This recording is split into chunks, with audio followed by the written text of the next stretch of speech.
Hello, beloved. How are you doing today? I'm not doing this in the bathtub to be some kind of weirdo. I like my privacy just as much as anybody else, but I want to make a point to you. And I kind of got to make the point quick because I got some soap in my eye doing this stuff. Okay, so let's say you're driving along and you find an animal that's in trouble. Could be a dog, cat, puppy, could be a baby sloth, could be a bird, whatever. And this animal is all covered in guck and parasites, and it's just in a terrible condition. You know, maybe it's laying by the right side of the road. Maybe it's stuck in some tar or some kind of horrible stuff, and you're going to have to take some time to clean it. But because of the kindness in your heart, you stop and you get that animal and you put it in a box and you try to touch it and try to calm it because it's hurt, you know, and it's got all these parasites. And, you know, maybe if this was a long time ago, you might just, you know, scrub it with kerosene or whatever to try to get the tar out of its fur and then scrub it with lye soap or whatever you have. And, you know, for the parasites, you might take your cigar or a hot coal and you might touch on the butt end of those ticks and see if you can get them to back out. But what if you were a little more intelligent? What if you had a little higher level science? So you've cleaned a few animals, or you understand the concept. So you take the animal and you gently clean it. Maybe you use like Dawn dishwashing liquid. You know how they use that to clean the ducks and things and geese to get in oil spills?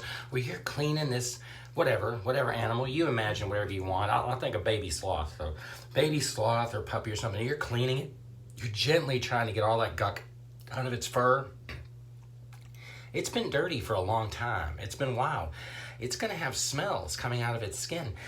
It's still got the parasites. Well, you're smarter. Well, maybe not smarter. You know more about how to get rid of the parasites. So instead of burning them out or cutting or scraping, where the parasite just vomits its poison into that little animal, you know, like when you pull a tick out, you have to do it a certain way. You have to get them to back out.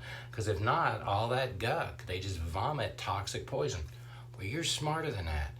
You're more intelligent. You understand. And so you slowly give something to the little animal, feeding it something that makes those parasites not able to attach, to where they just naturally back out and fall off like dead lice falling off. Now, if you're smart enough to understand what I'm saying, if you're smart enough to understand, intelligent enough to understand the technical differences in the skill and ability, then you're intelligent enough to see the amount of love that it takes to do things right, to get that animal well. Well, what if the animal's got broken bones? What if there's other things wrong? It takes time and skill and a gentle hand. Why do you think he doesn't deal with you in at least the kindness and gentleness and intellect that you would use in trying to deal with a hurt animal? Why? You don't have to be a stray.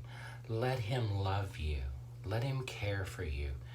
Let him have his way with you. Let him clean you.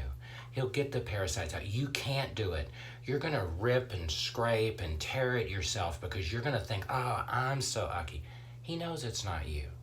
He knows it's the parasites. Let him get them out. And the way you get them out is by more of him. He is toxic to the parasites. That's why the Satanists and the Baal worshippers hate us so bad, because we're toxic to their demons, and their demons run their mind and their heart.